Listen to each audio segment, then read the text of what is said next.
Seems like there are more turbulent times ahead for budget carrier Spicejet. The Director General of Civil Aviation, or DGCA, has put the airline under enhanced surveillance. What does this mean? Well, the low-cost carrier will only be allowed to operate at 50% of its capacity till October 29th. Remember, back in July, the DGCA had asked Spicejet to cut the total number of flights by 50% for 8 weeks, and this has now been further extended. The regulator has taken this step as a safety precaution as the carrier reported repeated snags. Not just technical hiccups, the regulator had also seen discrepancies in its financial audits, and it was only yesterday that the budget carrier put 80 pilots on leave without pay. So what really is ailing Spicejet, and is there a bumpier ride ahead? Let me bring in first my colleague Samir Dikshit, who's bringing us the latest. It clearly seems that the problem of Spicejet airline is not coming to an end. In the latest development, aviation regulator DGCA has increased the time period of putting the airline under the enhanced surveillance. Now the airline, Spicejet airline, has been put under enhanced surveillance till October 29. Earlier, in the interim order, DGCA came up with this order that on 27th of July, that airline, Spicejet airline, will be put under enhanced surveillance and will be allowed to operate with just 50% of its capacity. Then it was put under enhanced surveillance for 8 weeks, and now in the fresh development, DGCA has extended the time period and has taken the airline to enhanced surveillance for another few days, and now the new date is October 29. Though the regulator has said that now majorly the safety parameters are being met by the airlines, the issues have significantly came down, but still there is a long way to go, and for the same the airline has been put under enhanced surveillance for till October 29. Not just this, we have seen that airline Spicejet has sent 80 of its pilots on leave without pay, though several other benefits like insurance or travel allowance will be given to the pilots, but their pay will not be there for next 3 months, which reflects the part that everything is not going well with the Spicejet airline, especially when it comes to finances. The financial problem of airline is deepening with the time. Initially, Spicejet CMD Ajay has said that they are in talks with the Gulf carrier and also one of the big Indian businessmen for fundraising, but it has not reached to its conclusion. So it reflects the part that Spicejet problem, it is continuously increasing with the time, and it will improve as and when the fundraising exercise comes to any concrete solution. Now, what is the future for Spicejet, and can they really pull back from the brink? Jitendra Bhargava, former Air India Executive Director, with us on the show. I'm speaking with Dhiraj Mathur, Aviation Expert and Independent Director, also ex-partner of PwC. Ajay Awtaney, founder of livefromalounge.com, also joining us on the show. Welcome to all of you, and thank you so much for speaking with us today. Mr. Bhargava, your views on Spicejet, which has been running into rough weather.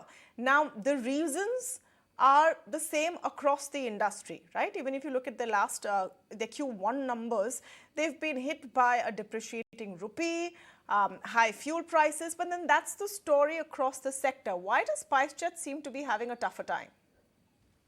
Very rightly said that the entire industry ails, and considering the fact that you've got high ATF prices, lower load factors, fewer people traveling, and all airlines basically operating less than their scheduled services approved by DGCA.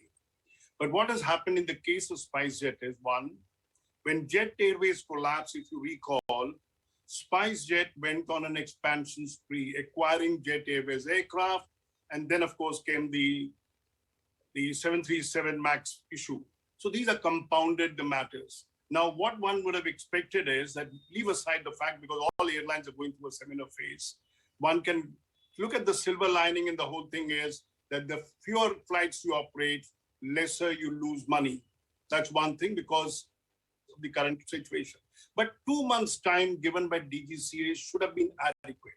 But it clearly indicates that it is more financial than technical issue that Spicejet is facing.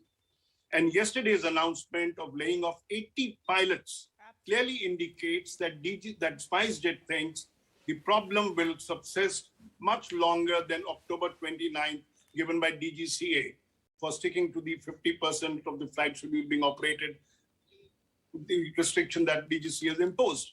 Now, clearly, where is the money? And it comes out very clearly that he sourced, Ajay Singh is trying to get money to sustain. But the fact is, who will lend money to an airline?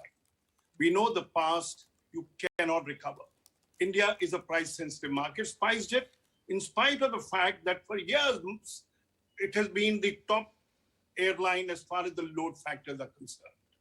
Even last month, it clocked 84% being the highest one. Earlier, it was doing 90%. Now, if it can't sustain its operations, even with some 84% thing, it's clearly something wrong. That's the thing. It's not necessarily a laggard in the industry. It isn't. Yeah, are these, right? No, you know, what you look at, the problems have to be looked elsewhere.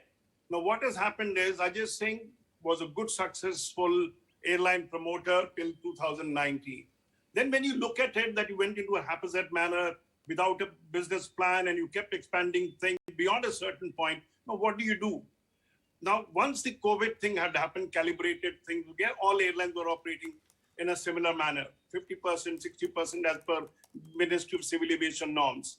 But when airlines were allowed to put in their full capacity, now there is naturally excess capacity in the market, as is reflected by the number of the load factors being recorded by the airlines. Now, Spicejet can't spread their fixed costs over a smaller number of flights and number of passengers. Clearly, there's problem on hand. And if you go back here, what happened to the airlines which shut down operations? A similar scenario. I'm going to come to that as we progress in this conversation. Okay. But Dhiraj Mathur, the question of why is Spicejet having such a tough time, because it's not necessarily a laggard in terms of passenger load factor or in terms of market share. Are we seeing legacy issues? Is it in terms of a strategy that didn't necessarily work? How would you break down the problem?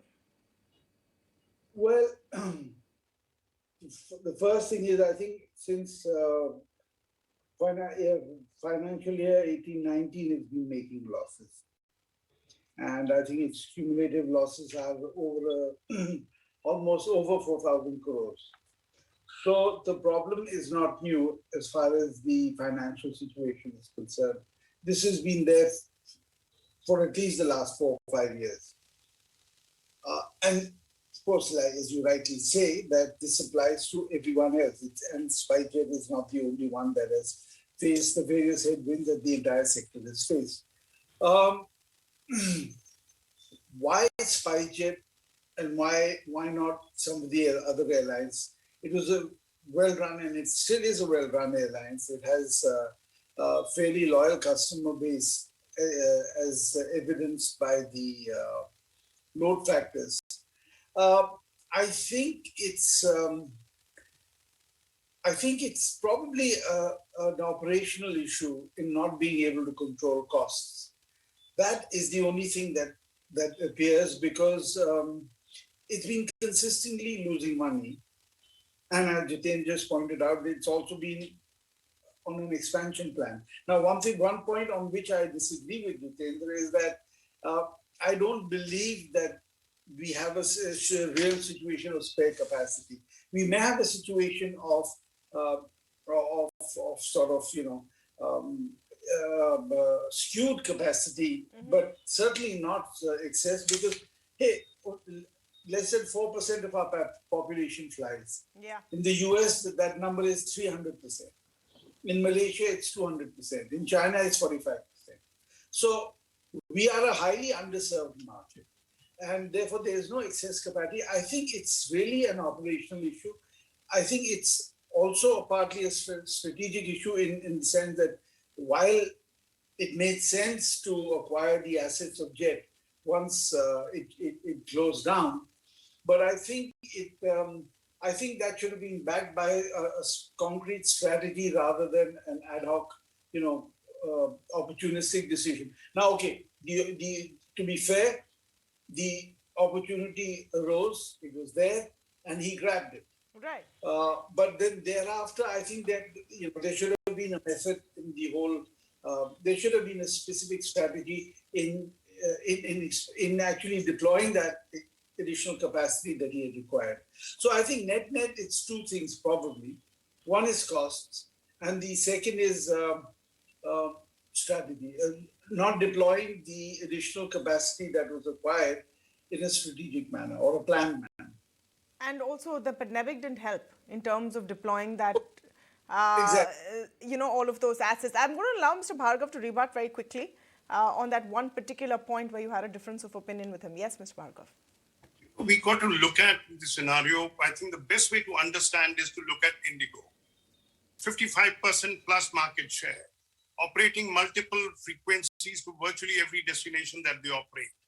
And said, if Indigo cannot make profit, lose about 10 crores a day in their operations, of course, on a larger flight schedule and network that they have, then look at the Spicejet and said, okay, now what is it?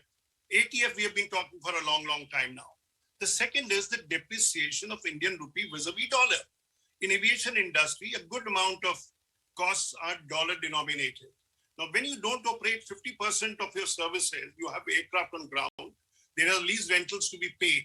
So I would like to look at in totality, because if you are getting 84%, now the question to be looked at or analysis to be done is, are they achieving higher load factor by underselling? What is the yield that they're commanding? The rupee earned per kilometer of passenger flown. Is it substantially lower than other airlines? And they're being able to attract passengers to fill up the seats, but not recovering cost. As I've very often stated, our airlines have been chasing passengers at the cost of profitability. Short-term gain for long-term. It's interesting you say that, because the perception among passengers is that airfares are too high. I'm going to bring in Ajay into this conversation. Tamanna, just one more point on this issue. No, I'll come back to you, but let him speak. Let him give his views. The fare issue is being taken up too often. The fact is, fares are relatively higher, I would agree. But are they compensating for the increased cost of operation? The answer is no. But passengers don't care. I'm talking about it from their point of view. 1 minute. Ajay, so it's higher than passengers are comfortable with. It's not high enough to compensate airlines, and some would argue that that's a very old issue with the industry. Which Indian airlines makes profits consistently? So that's definitely an issue. But what is the Spicejet problem?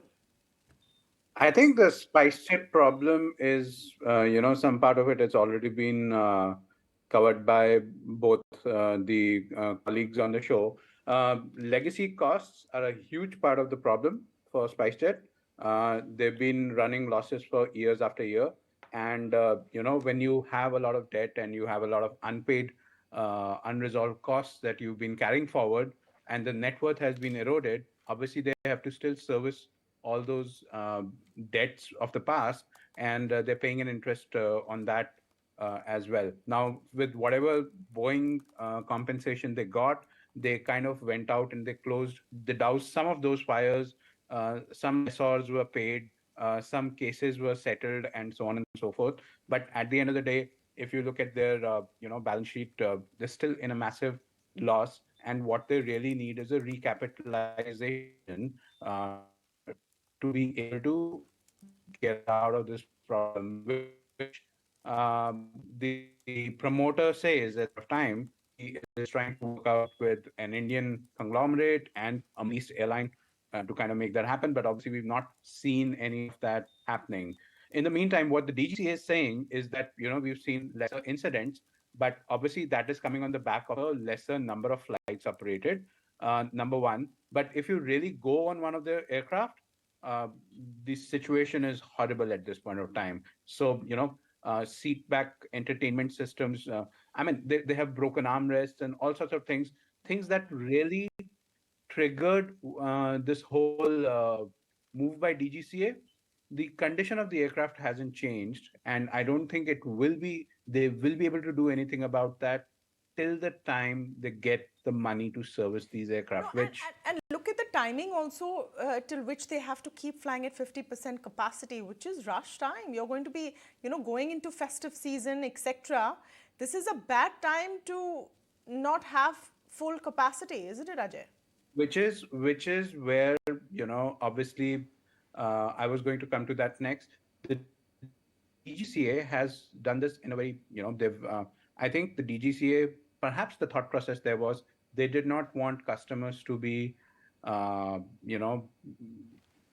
in a situation where the airline did not fly and the Yeah. festive plans of customers Yeah. would go south. So that's where they kind of smartly, there's Diwali, there's Pujo, there's a lot of festivals coming up in the next 4 weeks, and obviously fares are through the roof. So DGCA must have thought, hey, why should we put through the customers through this trouble at this point of time? Obviously, there might have been reduced incidents of safety at Spicejet, but the financial hasn't really changed. So you continue under what they call enhanced surveillance for the time being, and I I wouldn't I tend to kind of agree with the rest of the panel that maybe the situation is not fully solved at this point of time. There is more to come. There is more to come, and the impact also. I'm coming to you, Mr. Mathur. The impact also is that if you have less capacity available, customers are going to pay more fares, isn't it? There's less inventory out there at a busier season, so you're going to have that spillover effect as well. Yes, Mr. Mathur, you wanted to come in. I want to make 2 points here. The first is going back to what Jitendra said about, and you said that fares are too high or too low.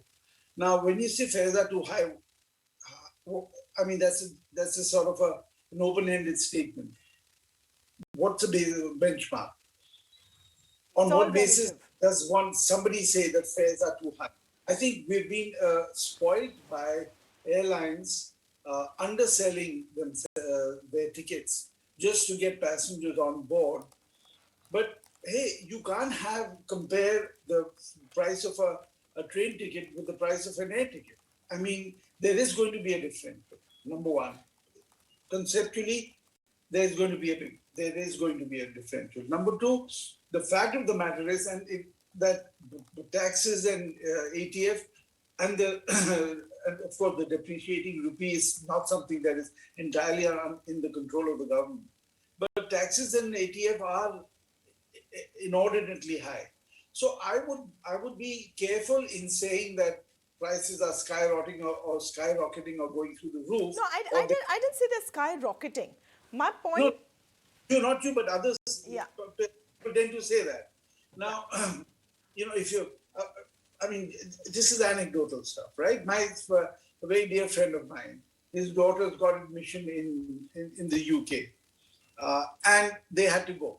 Now they couldn't book tickets earlier because of there was a long backlog in grant of visas and so on, and so an economy class ticket to London from Delhi in the span of about 2 weeks went up from something like 70,000 to over 2 lakhs. You're proving your point, sir. Yeah. So now and this is not about Spicejet or Indigo. This is a foreign airline. I think it's Emirates problem. So now the fact of the matter is dynamic pricing is the norm the world over, and airline travel cannot be a cheap form of travel. It can't be because the capex required is so high. The operating costs. Let me contextualize the conversation and how we are talking about airfares in the context of what's happening with Spicejet. Spicejet is financially ailing. Yeah. Yes. Spicejet is financially ailing. It's not the only airline, let's be honest, that is not in the financial pink of health. That is a standard situation in Indian aviation and in large parts of the world.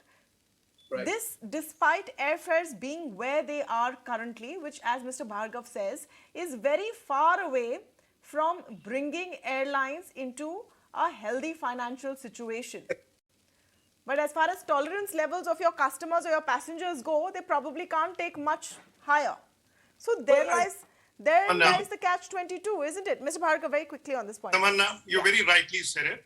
If you look up the May figure, the number of passengers being X, what happened in June and July after fares went up substantially because of higher ATF prices? Yeah. The passengers who traveled in the month of July were much lower than the month of May. There was no rationale for it. The fact is, high fares do affect the market. We are a price-sensitive market. A lot of people find the airfares unaffordable when it crosses a certain limit. But then airlines have to tune their flight operations, keeping in view the factor of fares. Now you can't say, look, I'm going to attract fares through lucrative fares, which are below the cost of producing a seat and make losses. Now this is an unfortunate part of the Indian aviation industry. Each one has large orders placed. They want more aircraft to come. They want the airline, the industry market to remain stimulated. More passengers keep traveling, but the fact is, it is affecting the profitability of the airline. If Indigo cannot make profit with 58% market share, but of course their on the occupancy factor isn't very high. But the fact is, something needs to be done. And my plea has always been, airlines need to be more realistic with their finances. Government needs to tone down the taxes on the aviation industry. It is no longer elitist. It's a catalyst for economic activity. Government must step in. Now, you can't say airline will lose money. As Ajay very rightly said, the state of the aircraft matters. If you do not reinvest into the aircraft, the product goes down. When the product quality goes down, fewer people travel. When fewer people travel, your losses go up. And that is what leads to ultimate collapse of an airline. Absolutely. Now, the big question over here. Ajay, can a Spicejet come back from the brink? I think, like I said earlier, they need recapitalization. There is no other way for them. There is no bandage that you can put on the situation at this point of time. What they need is recapitalization, and they need, I guess, a bunch of, turnaround specialists inside the company who will do things in a disciplined manner. Right now what's happening is you apply bandage somewhere, and then there is another incident that comes up somewhere else, and then you kind of you douse a fire and you move on, and so on. That's firefighting as an approach. Just look at what Air India and the Tata Group is doing. I know we don't know the contours of the plan, but they said, okay, we will now kind of move in a direction where in the next 5 years we have 30% of the domestic market share. Yeah. So, and there are people being hired to make that happen. What Spicejet is trying to do is trying to operate with the same. If you're going to kind of do the same thing, you're not going to get a different result. So what they need to do really is kind of shrink for the time being. They need to kind of bring in turnaround specialists. They need capitalization. They need to give up slots. They need to kind of shrink for the time being and only operate where they can run a reliable service at this point of time. And then, obviously go back into expansion mode when they're ready for it, not at this point of time. Yeah.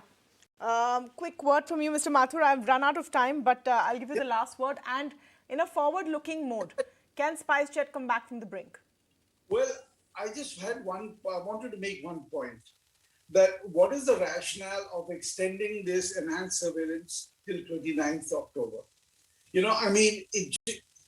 There should be a method to every madness. Now, if they're saying that extend it for one more month, just saying that, for safety concerns, either you tell them that, okay, listen, as Ajay just said, you bring in turnaround specialists, or I'm sure the DGCA has a plan. I'm sure it's an ongoing conversation, which we may not be privy to, because they're saying there have been appreciable improvements as well. They do say that as well. So we'll wait and see. I have to wrap up, gentlemen. I'm completely out of time, but I think this is a conversation we need to pick up again. Thank you so much, Mr. Bhargava, Mr. Mathur, and of course, Mr. Ajay Awtaney for